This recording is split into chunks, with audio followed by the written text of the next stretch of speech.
ठीक है, ये नहीं कि क्वेश्चन को स्किप कर दिया, तुम्हारा ही नुकसान है, इसमें मेरा कुछ नहीं जाता है। हाँ, और मंथ भी 11 है, वाह।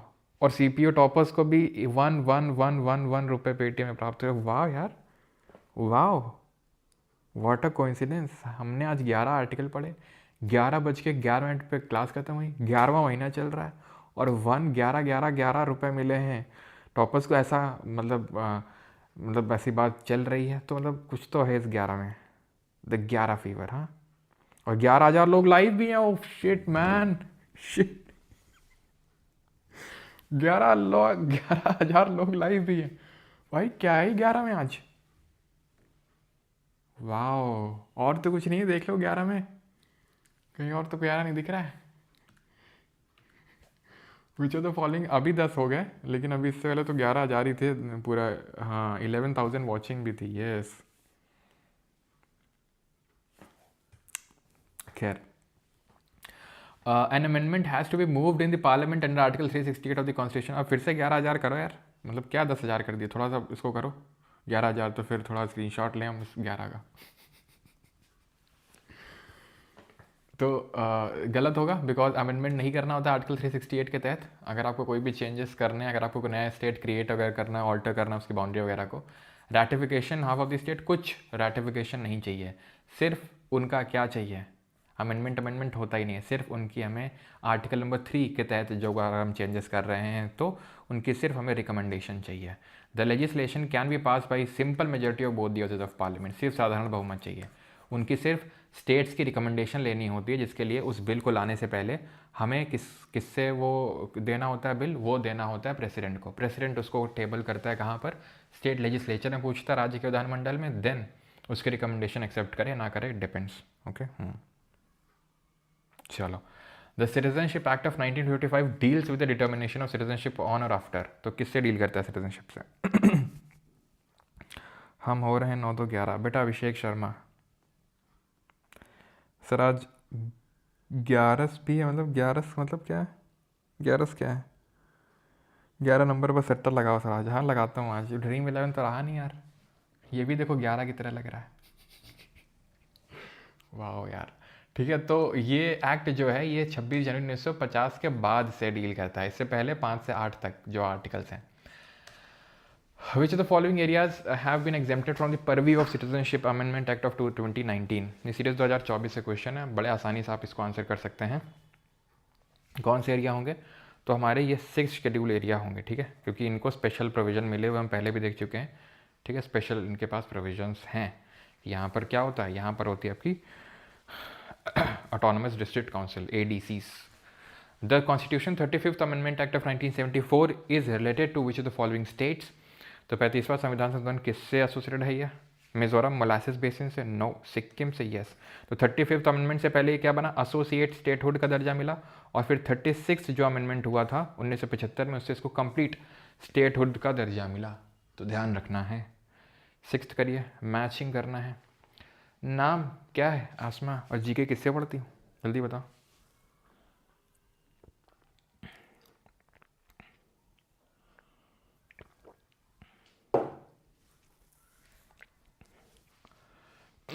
तो 371 ABI। तो माता जी का पहले तो आशीर्वाद लिए थे, ओके, फिर नाम आसमा जी के।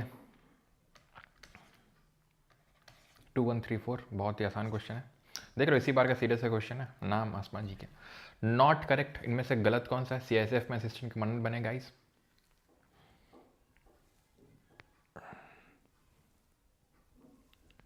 चलो इसको बाद में करो, पहले ये करो, ये भी कर ही लोगे, ठीक है, अभी किया है। ये 2 क्वेश्चन करो पहले, 10वां करो जरा जल्दी से, 10th करो, 10th वाला करो पहले।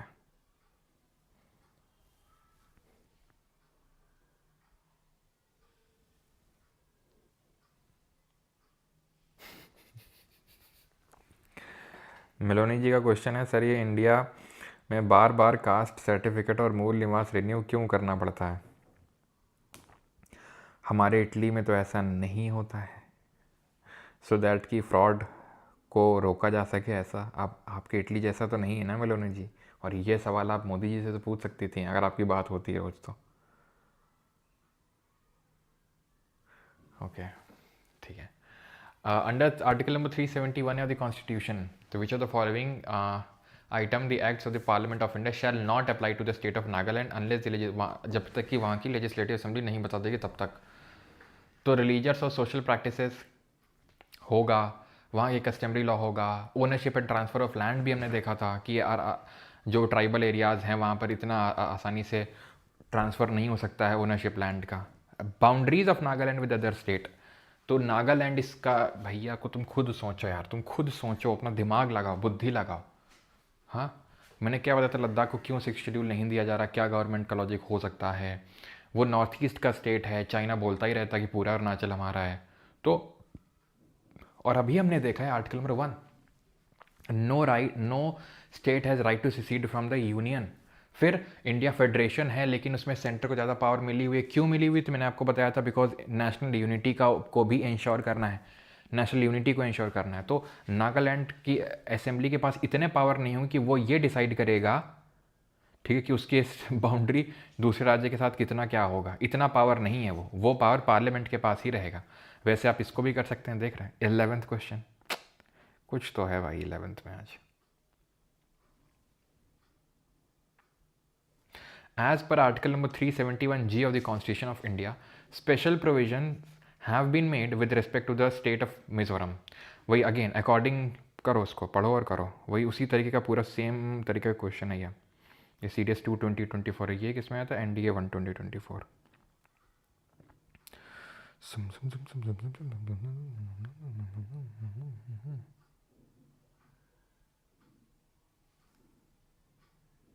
तो सिंपल, तो क्या कवर्ड नहीं है इसमें, तो रिलीजियस और social practices of Mizo customary law and practice, administration इनका, या फिर ownership and transfer of land. तो not covered Mizoram.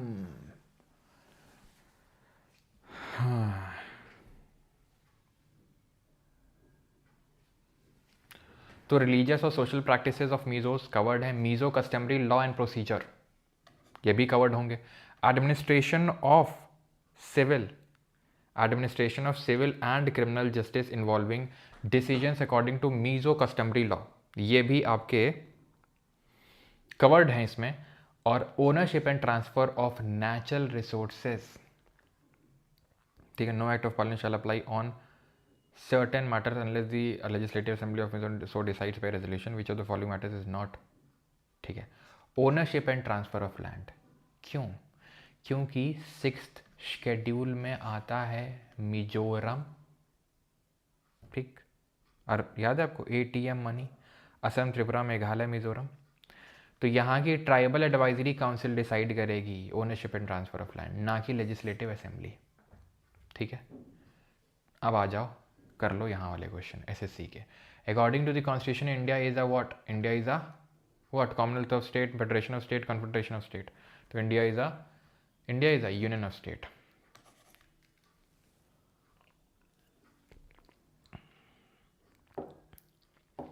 Which article of the constitution of India deal with the union and territory. ये तो सिटीजनशिप है, पूरा नागरिकता के प्रावधानों से संबंधित है। सिंगल सिटीजनशिप इंडिया में part number 1 article 1 to 4, okay. 14th, which schedule and article contains the names and extent of states and UTs, किस में दिया हुआ है नेम्स और एक्सटेंट ऑफ यूटीज़, तो schedule 1st and article number 1 to 4, simple, ठीक है। 5 तो स्टार्ट हो जाता है सिटीजनशिप से, और सेकेंड शेड्यूल तो डील करता है किससे, एमोल्यूमेंट से, भत्ते से, विच इज, और सेकेंड शेड्यूल में प्रेसिडेंट और वाइस प्रेसिडेंट हैं कि नहीं है, प्रेसिडेंट वाइस प्रेसिडेंट है।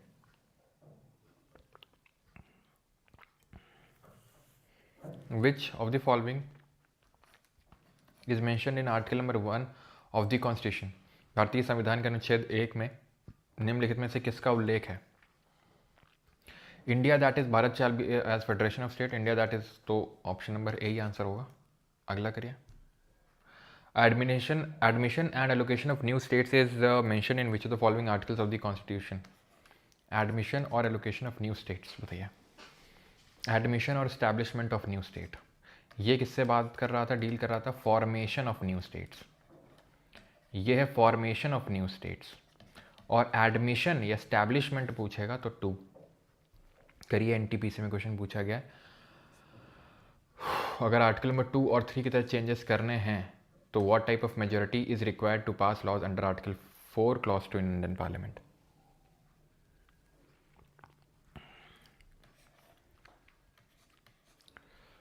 गलत, क्यों? सिंपल मेजोरिटी चाहिए।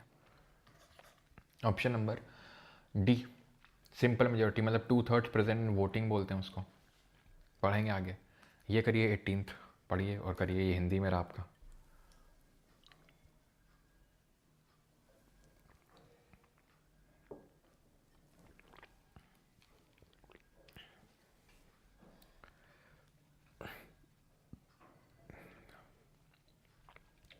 Which of the following is an incorrect statement in regard to the meaning of the union of state in the Indian context? Country was divided into different states for administrative convenience.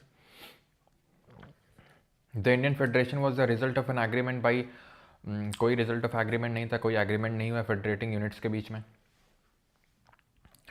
Federation not being the result of agreement, कोई agreement नहीं हुआ था, इसलिए no state has right to secede from the union, यानी कोई state चाहे कि नहीं हमें भारत में नहीं रहना है तो ऐसा कुछ पॉसिबिलिटी नहीं है। Which of the following bodies is authorise to change the name of any state of India? तो निम्नलिखित में से कौन सा निकाय भारत में किसी भी राज्य का नाम बदल सकता है? किसके पास ये पावर है? तो ये पावर किसके पास है? आर्टिकल नंबर 4 में हमें पता है पार्लियामेंट के पास है। Which of the following provisions are covered under article number 4 of the constitution of India? निम्नलिखित में से कौन से प्रावधान भारत के संविधान के अनुच्छेद 4 के अंतर्गत आते हैं? Article 4, emergency, financial, fundamental right, laws for the reorganization of state. Okay. Which of the following state was not formed through the State Reorganization Act of 1956? 1956 का जो स्टेट रिऑर्गेनाइजेशन एक्ट था उससे नहीं बनाया गया था। तो गोवा तो नहीं बनाया गया था। क्यों? गोवा तो अगर आपको याद हो जो 12th अमेंडमेंट है उससे तो यूटी बना था, ठीक है, जो 12वां अमेंडमेंट हुआ था, क्योंकि मैंने आपको क्या बताया था, स्टेट रिऑर्गेनाइजेशन एक्ट 1956 में हुआ था, उसके बाद की कहानी फिर हमने पढ़ी थी जिसमें गोवा 12th अमेंडमेंट जो 1962 में हुआ था, 1962 में हुआ था, 12th अमेंडमेंट से तो पहले 1962 में जो हुआ था ये यूटी बना, देन आपका जो 56th अमेंडमेंट है उसके थ्रू 1987 में ये स्टेट बना, यानी कि राज्य में बनाई है, ठीक है। 22 which of the following pairs of newly created state और UTs after the state reorganisation act of 1956 is correctly matched? भाई कौन सही मैच्ड है? तो ध्यान से सुनिएगा इस चीज़ को। सन 2000 में 2000 में 3 नए राज्य बनाए गए थे। यूपी से काट के बना था उत्तराखंड, एमपी से कट के बना था छत्तीसगढ़, ठीक, और ध्यान रखना बिहार से कट के बना था झारखंड। ये तीनों ही सन 2000 में बने थे, ठीक है। तो पूछ रहा है यहाँ पर करेक्टली मैच्ड कौन सा है? भैया हो जाएगा, बिकॉज तेलंगाना तो 2014 में बना है, ये 2000 में और ये भी 2000 में, ठीक है। तो ऑप्शन नंबर सी आंसर हो जाएगा। क्लियर है? तो सन 2000 में 3 नए राज्य बने थे, ध्यान रखिएगा इस चीज़ को। 23 which part of the constitution of India deals with citizenship? नागरिकता से कौन से प्रावधान है? तो कल हम पार्ट 3 स्टार्ट करेंगे, फंडामेंटल राइट, ठीक है, कल हम स्टार्ट करेंगे इसको, मतलब फंडामेंटल राइट। मैं आपको एक चीज़ बता दूँ, ठीक है, फंडामेंटल राइट, डीपीएसपी और फंडामेंटल ड्यूटी जो अगले 3 पार्ट हैं सर बहुत इंपॉर्टेंट है, मैं सच बता रहा हूँ बहुत इंपॉर्टेंट है। पॉलिटी का एक पार्लियामेंट चैप्टर और एक ये एक तरफ ये 3 फंडामेंटल राइट, डीपीएसपी और फंडामेंटल ड्यूटी। पिछली बार तो एक ही लेक्चर में पूरा फंडामेंटल राइट पढ़ाया था, लेकिन इस बार 2 में उसको डिवाइड करके पढ़ाऊंगा सो दैट अच्छे से समझ में आए। मतलब पहले भी समझ में आया होगा, लेकिन हो क्या जाता है कि कुछ लोग को थोड़ा सा हैवी हो जाता है, तो उसको मैं 2 पार्ट में डिवाइड करके आपको पढ़ाऊँगा, ठीक है। तो सिटीजनशिप पार्ट 2 हो जाएगा। पार्ट 1 यूनियन एट टेरिटरी, संघ व उसके राज्य क्षेत्र, और ये आपका सिटीजनशिप। चलो 2 क्वेश्चन और करो फिर छुट्टी। When did the citizenship provision in the constitution came into effect? तो नागरिकता के प्रावधान कब लागू हुए थे बताइए?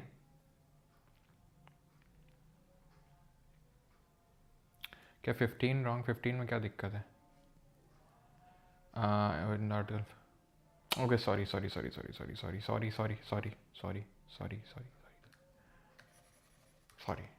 रियली सॉरी, ठीक है। तो कब लागू हो गए थे? तुरंत ही लागू हो गए थे, 26 नवंबर 1949 को ही तुरंत लागू हो गए थे, ठीक है। कुछ प्रावधान थे regarding to citizenship, provisional parliament, election, वो तुरंत ही लागू हो गए थे जिस दिन हमने अपने कॉन्स्टिट्यूशन को अडॉप्ट किया था 26 नवंबर 1949 को। कितने लोगों ने साइन किया था कॉन्स्टिट्यूशन को, जरा बताइए? Not allowed under the citizenship act 1955, नागरिकता अधिनियम 1955 के तहत निम्नलिखित में से किसकी अनुमति नहीं है? रजिस्ट्रेशन है, अगर आप इंडियन ओरिजिन के हैं तो। डुअल सिटीजनशिप नहीं है, यानी कि दोहरी नागरिकता का कोई कॉन्सेप्ट नहीं है इंडिया में, ठीक है। क्या? अच्छा, इनकरेक्ट पूछा था क्या? Okay okay okay okay. Country was divided into different state for administrative convenience, the Indian federation was the result. तो ये हो जाएगा फिर ऑप्शन नंबर बी। मुझे लगा था करेक्ट पूछा है इसमें से, सबसे करेक्ट कौन सा है सबसे, तो ऑप्शन नंबर डी। अगर इनकरेक्ट इसमें पूछा था, ओके, तभी आप 15 और 18 कमेंट कर रहे थे बार बार, ओके ठीक। तो इसमें बी हो जाएगा, Indian federation was the result of agreement, ऐसा कोई एग्रीमेंट नहीं हुआ था, ठीक है। और ये तो सही है, खैर हाँ, ये मैंने चेक ही नहीं किया सी वाले को, सीधे मैंने डी मार दिया। सेंटर और स्टेट की अगर बात करेंगे तो ये शेड्यूल 7 में लिखी हुई है, यूनियन लिस्ट, स्टेट लिस्ट और कंकरेंट लिस्ट, ठीक है, तीनों लिस्ट लिखी हुई उसमें, जिसमें कि इनका पावर डिवाइडेड है। Which of the following communities was not included for fast track citizenship under the citizenship amendment act of 2019? तो किसको नहीं इंक्लूड किया गया? मुस्लिम्स, तो इसीलिए आपको पता है वो बवाल भी इसीलिए मचा हुआ है। चलिए 3 और करते हैं, 30 तक रखते हैं, ठीक है। Which of the following statement in the context of Indian citizenship is correct? Citizenship is listed in the state list. It would be wrong because वो यूनियन लिस्ट में है, तो ये wrong होगा, तो ये गया। Article 5 to 11 of the Constitution of India deal with the various categories of persons who are entitled to citizenship. True. There are only 3 ways to get Indian citizenship. Wrong. There are 5 ways. Okay. So 2 only सही answer हो जाएगा। 28, ये हिंदी में मैंने दिखाया नहीं, sorry. How many religious communities are covered under the 2019 citizenship amendment act? कितनी communities covered हैं? तो हमें पता है कितनी हैं, 6 कम्युनिटीज़ हैं। 6 कम्युनिटीज़ के जो लोग हैं 3 देशों से जो आए हुए हैं, बांग्लादेश, अफगानिस्तान और पाकिस्तान। सेकेंड लास्ट क्वेश्चन है, which schedule of the citizenship act of 1955 contains qualifications for naturalisation?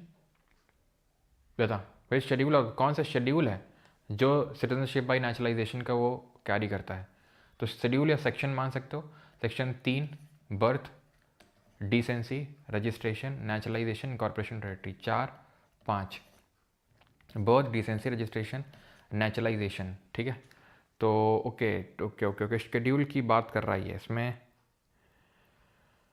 Okay okay okay, 90 contain the qualification for naturalisation, 10th schedule.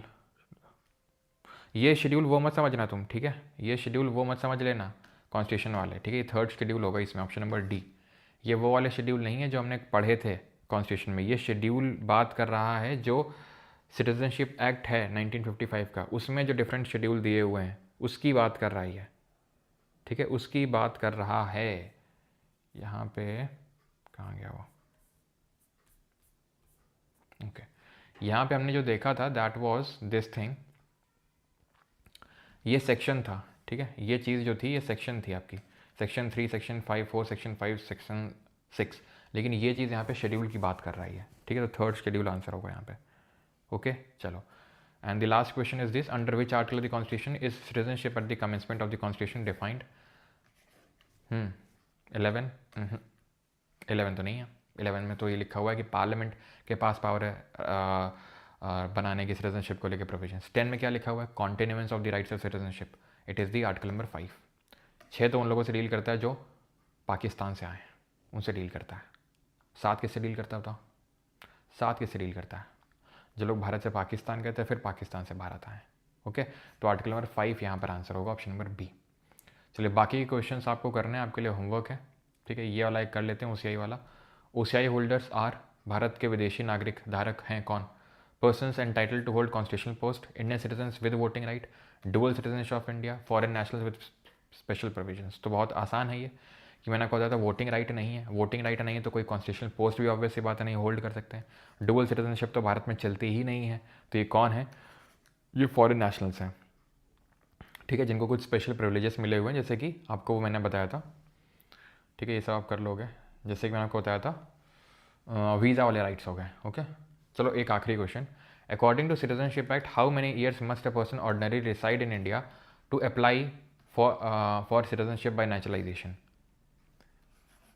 कितने साल रहना है नेचुरलाइजेशन से अगर आपको नागरिकता लेनी है? तो इसमें आप ये जो CAA है 2019 का उसको मत डालिएगा, उसके बारे में नहीं पूछ रहा है, ठीक है। उसको देख के आप यहाँ पे 5 साल मत मारिएगा, फिर से बता रहा हूँ मैं आपको।